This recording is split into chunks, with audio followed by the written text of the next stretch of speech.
Semoga yang subscribe diberikan rezeki melimpah dari jalan tak terduga. Dan yang like komen, dimudahkan jalannya menuju surga di hari akhir nanti.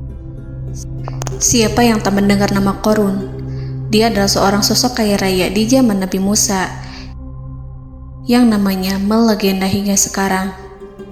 Kisahnya diabadikan dalam Al-Quran, bahkan menjadi peribahasa atau ungkapan di masyarakat guna menggambarkan seseorang yang mirip dengan tabiatnya atau menisbatkan harta yang ditemukan terpendam dalam tanah sebagai harta Qorun. Qorun adalah miliarder kaya raya yang hidup sejaman dengan Nabi Musa. Saking kaya rayanya, Qorun setiap kali keluar dari rumahnya, ia didampingi dengan 300 pelayan laki-laki dan 300 pelayan perempuan. Qorun juga dikawal oleh 4.000 pengawal yang diiringi 4.000 binatang ternak ditambah 60 ekor unta yang khusus membawa kunci-kunci gudang penyimpanan harta kekayaannya itu. Itu dilakukan semata-mata sebagai bentuk kesombongan bahwa dialah manusia paling kaya, paling terhormat, dan memiliki pengikut setia. Ia merasa lebih mulia dibandingkan Nabi Musa alaihissalam. Orang-orang tentu saja akan penasaran seberapa banyak harta kekayaan Qorun jika pengawal dan pembawa kunci gudang kekayaannya sebanyak itu. Lalu berapa banyakkah harta yang dimiliki Qorun yang disimpan di dalam gudangnya tersebut?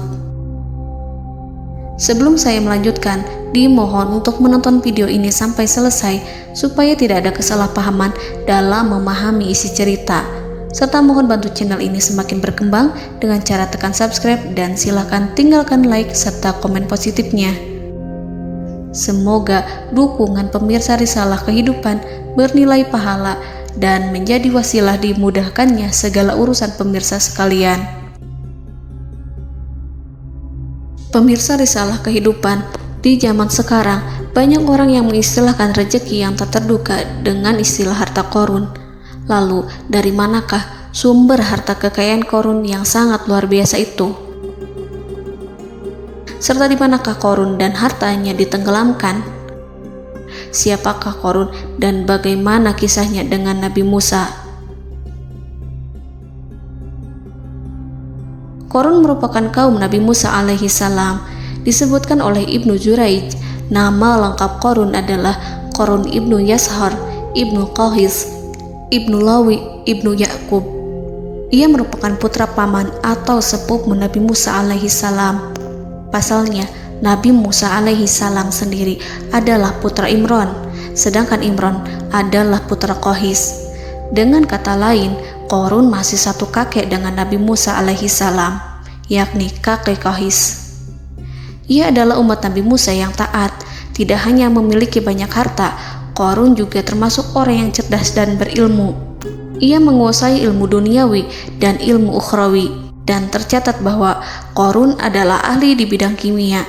Dirinya tercatat sebagai ahli kitab Taurat setelah Nabi Musa. Kepandaian Qorun dalam ilmu agama membuat dirinya sering disebut dengan ilmu nawir, atau orang yang memberi cahaya dan penerangan. Suaranya terkenal merdu dalam membaca kitab Taurat. Selain itu, Qorun juga lihai dalam berbisnis. Ia mengetahui trik investasi yang menguntungkan, serta jalur perdagangan internasional yang strategis di zamannya. Kekayaan Qorun begitu banyak, sebagaimana tercatat dalam surat Al-Qasas ayat 76.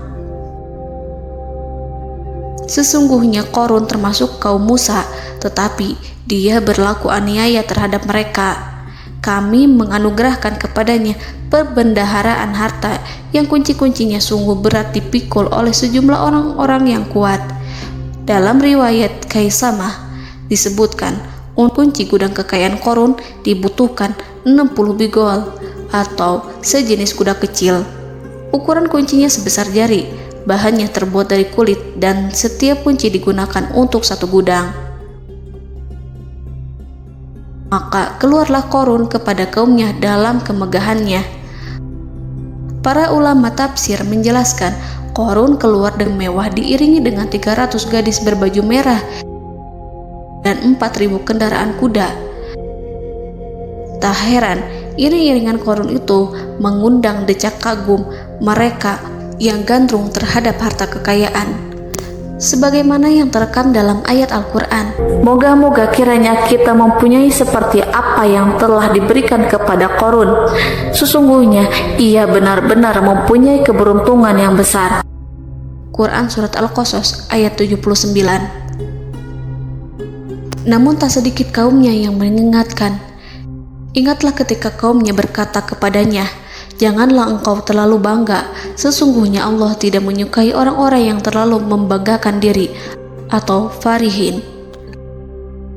Ulama menafsirkan istilah farihin di sana juga berarti takabur, zolim, berbuat kerusakan, arogan, dan tak mau bersyukur terhadap nikmat. Korun dikisahkan memiliki ribuan kuda yang berisikan emas dan perak. Bila keluar rumah, Korun selalu berpakaian mewah dan dikawal 600 pelayan dan diiringi 4.000 ekor kuda serta 60 ekor unta yang membawa kunci-kunci gudang kekayaannya. Namun, sayangnya Korun kemudian membangkang pada Nabi Musa dan menjadi pengikut setia Fir'aun. Mengenai dari mana asal-usul kekayaan Korun, ada beberapa riwayat yang memberitahukan tentang asal-usul kekayaan Korun. Sumber pertama menyebutkan bahwa jauh sebelum memiliki kekayaan, Korun hanyalah seorang lelaki miskin yang tidak mampu menafkahi keluarganya. Anaknya sangat banyak. Lalu suatu ketika Korun datang kepada Nabi Musa. Ia meminta Nabi Musa alaihi salam untuk mendoakannya agar Allah memberikan harta benda yang banyak. Korun juga meminta Nabi Musa mengajarinya ilmu kimia dan ilmu-ilmu kehidupan lainnya. Korun dikenal sebagai orang yang soleh dan mengikuti ajaran Ibrahim dengan baik, sehingga tanpa pikir panjang, Nabi Musa alaihi salam menyetujui permintaannya. Allah Subhanahu wa Ta'ala mengabulkan doa Nabi Musa. Korun diberikan kecerdasan luar biasa dan menguasai ilmu yang telah diajarkan kepadanya. Korun menguasai teori dan praktik pembuatan emas permata dan beragam perhiasan mewah lainnya. Ia juga pakar dalam ilmu arsitektur, rancangan bangunan, penataan kota, dan lain sebagainya. Tidak lama setelah itu, hidupnya berubah. Korun pun hidup dengan bergelimbang harta. Ribuan gudang yang dimilikinya penuh dengan emas dan perak. Namun, sayangnya, keberuntungan yang didapatkannya membuatnya gelap mata. Korun mulai hidup dengan penuh pamer, keangkuhan, dan penuh kesombongan. Kekayaan yang diberikan Allah Subhanahu wa Ta'ala membuatnya lupa dengan Sang Maha Pemberi. Korun merasa lebih terhormat dan mulia dibandingkan Nabi Musa. Ia pun akhirnya membelot dan durhaka pada Musa. Ia mengingkari janji-janjinya dulu dan beralih menjadi pengikut Fir'aun yang setia. Loyalitas Korun terhadap Fir'aun membuatnya diangkat menjadi kepala mandor yang membawahi ribuan pekerja. Dikisahkan bahwa Korun bersikap semena-mena terhadap para pekerja. Ia tega memotong upah mereka. Ia melakukan korupsi demi membangun istana dan kemegahannya sendiri, dan untuk membangun gudang-gudang penyimpanan harta yang telah ia kumpulkan jauh-jauh hari. Ketika datang perintah zakat, Nabi Musa alaihi salam pergi menemui Korun dan memerintahnya mengeluarkan zakat sebesar 1 dinar dari setiap 1.000 dinar hartanya, 1 dirham dari setiap 1.000 dirham, 1 kambing dari setiap 1.000 kambing, dan seterusnya. Setelah Korun menghitung seluruh hartanya, ternyata jumlah zakatnya sangat besar. Kekikirannya pun mulai menghalangi hatinya untuk mengeluarkan zakat. Korun enggan membayar zakat ketika Nabi Musa alaihissalam menagih zakat yang diperintahkan oleh Allah untuk ditunaikan olehnya. Ketika Korun dimintai zakat, ia langsung marah dan tidak memberikan sedikit pun kekayaannya. Dia berpikir bahwa harta kekayaan yang dimilikinya didapat dari hasil kerja dan usahanya, dan tidak ada kaitannya dengan siapapun, termasuk Allah Subhanahu wa Ta'ala. Janji Qarun untuk lebih taat beribadah dan membantu sesama jika diberi kekayaan oleh Allah dilupakannya. Dia mempergunakan kekayaannya tersebut dalam kesesatan, kezoliman, dan permusuhan, sehingga membuatnya menjadi sombong dan terlena. Orang-orang beriman pada masa itu sering menasihati Qarun untuk bersyukur atas nikmat yang telah Allah berikan. Tetapi dia tidak mengindahkan nasihat tersebut. Dari sikapnya tersebut sudah jelas bahwa Qarun tidak membutuhkan nasihat kebenaran, bahkan merasa tidak takut dengan ancaman Allah. Sebab Qarun merasa sudah memiliki segalanya. Qarun merasa dirinya hebat dan pintar serta punya banyak pengikut setia, punya banyak pengawal dan merasa aman karena dekat dengan Raja Fir'aun. Qarun berkata, "Sesungguhnya aku mendapatkan harta ini karena ilmu yang ada padaku." Qarun sangat sombong. Ia merasa hartanya didapatkannya sendiri tanpa campur tangan dan kehendak Zat yang Maha Kaya, yakni Allah Subhanahu wa Ta'ala.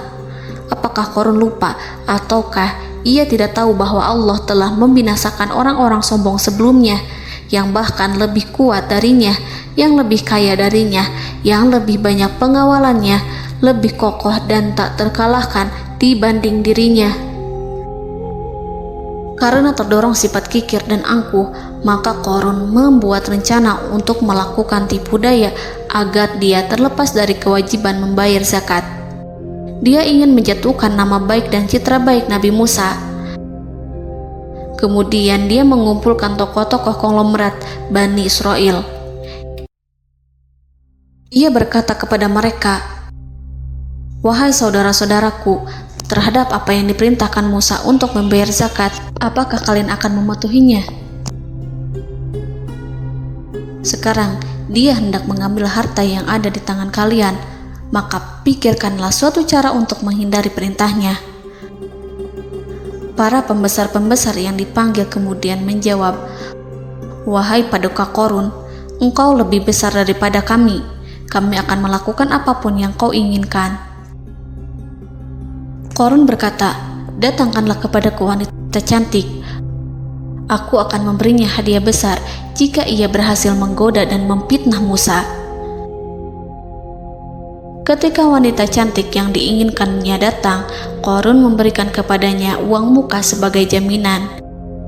Ia akan membayarkan seluruh yang dijanjikannya ketika berhasil menjalankan misinya.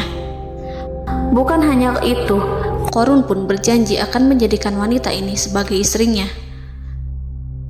Keesokan harinya, Qarun mengumpulkan Bani Israel. Setelah itu, Qarun menghadap kepada Nabi Musa seraya berkata, "Orang-orang menanti kedatangan Anda, sampaikanlah saran dan nasihat kepada mereka."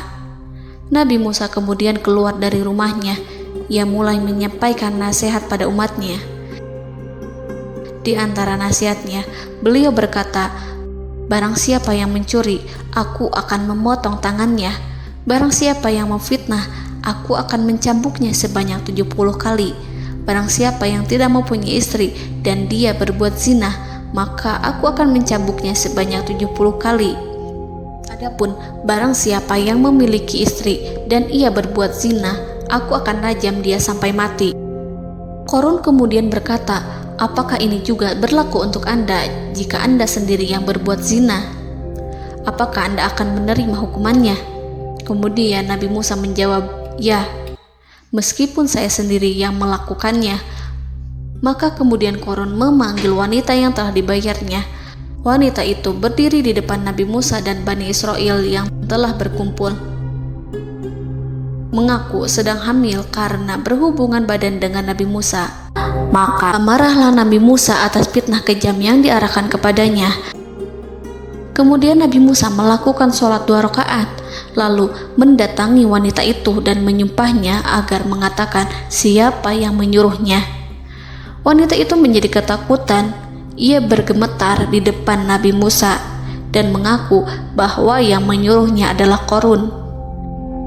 Lalu wanita itu bertaubat dan meminta maaf kepada Nabi Musa. Seketika Nabi Musa bersujud seraya berdoa kepada Allah agar menimpakan azab kepada Qarun. Allah memberi wahyu kepada Musa bahwa bumi telah dijadikan tunduk kepada perintah Nabi Musa. Kemudian Nabi Musa berkata kepada bumi, "Wahai bumi, telanlah Qarun beserta kekayaannya, habiskanlah semua." Kala itu Allah menurunkan wahyu kepada Musa alaihissalam untuk memerintah bumi apapun yang diinginkannya. Begitu Nabi Musa alaihissalam datang dengan wajah sangat marah, barulah Qarun merajuk, "Wahai Musa, sayangilah aku." Sementara Nabi Musa alaihissalam tak bergeming. Beliau lantas berkata pada bumi, "Wahai bumi, ambillah mereka." Seketika rumah Qarun mulai bergetar. Qarun dan antek-anteknya mulai dibenamkan hingga bagian lututnya. Rumahnya ikut turun sedalam lutut. Qarun kembali merajuk, "Sayangilah aku Musa." Rumahnya kembali berguncang. Kini Qarun dan kawan-kawannya kembali terbenam hingga pusar. Demikian pula rumahnya. Qarun terus merajuk, "Wahai Musa, sayangilah aku." Sementara Nabi Musa alaihissalam kembali meminta bumi, "Wahai bumi, ambillah mereka." Rumah Qarun berguncang lagi, sementara Qarun dan kawan-kawannya terus terbenam hingga bagian tenggorokannya. Demikian pula rumahnya. Qarun lagi-lagi menjerit, "Wahai Musa, sayangilah aku." Namun Nabi Musa alaihissalam tak bergeming. Beliau terus meminta bumi menelannya, hingga akhirnya Qarun dan kawan-kawannya hilang seluruhnya ditelan bumi. Tak lama setelah itu Allah berkata, "Wahai Musa, apa yang membuatmu bersikap demikian? Padahal demi kemuliaanku, andai dia Qarun berdoa kepadaku, niscaya aku akan rahmati. Maka kami benamkan dia beserta rumahnya ke dalam bumi, maka tidak ada baginya satu golongan pun yang akan menolongnya selain Allah, dan dia tidak termasuk orang-orang yang dapat membela diri." Quran Surat Al-Qasas ayat 81. Lalu di manakah lokasi ditenggelamkannya Qarun beserta harta bendanya? Konon berdasarkan kepercayaan beberapa masyarakat setempat, Qarun ditenggelamkan di sekitar sungai atau danau Moris yang terkenal di kota Payom, negara Mesir. Qarun konon mendirikan istana dan di tempat itu pula ia ditenggelamkan. Dahulu, Qarun berkeinginan membangun sebuah istana, namun tidak diizinkan oleh Fir'aun jika istana itu dibangun di samping istana Fir'aun. Terlebih, Qarun juga tidak ingin membangun istana di tengah pemukiman Bani Israel yang terletak di tanah Jasan. Fir'aun pun memberikan tanah di wilayah Fayom. Kemudian di tepi sungai Payom inilah Qarun membangun istananya yang megah, dan di dalamnya ia membangun Al-Khunuj, gudang penyimpanan harta berisi emas dan perak. Salah satu bukti arkeologis yang dapat dijumpai di lokasi tersebut adalah runtuhan bangunan yang diduga sebagai tempat tinggal Qarun yang berjarak sekitar 2 km dari Danau Qarun. Menurut beberapa sumber, bangunan yang masih berdiri kokoh tersebut adalah benteng yang dibangun oleh Qarun. Namun ada juga yang mengatakan bahwa bangunan tersebut adalah tempat tinggalnya. Wallahu a'lam. Semoga kita semua dijadikan orang yang Allah mampukan menjadi orang kaya namun tidak seperti Qarun,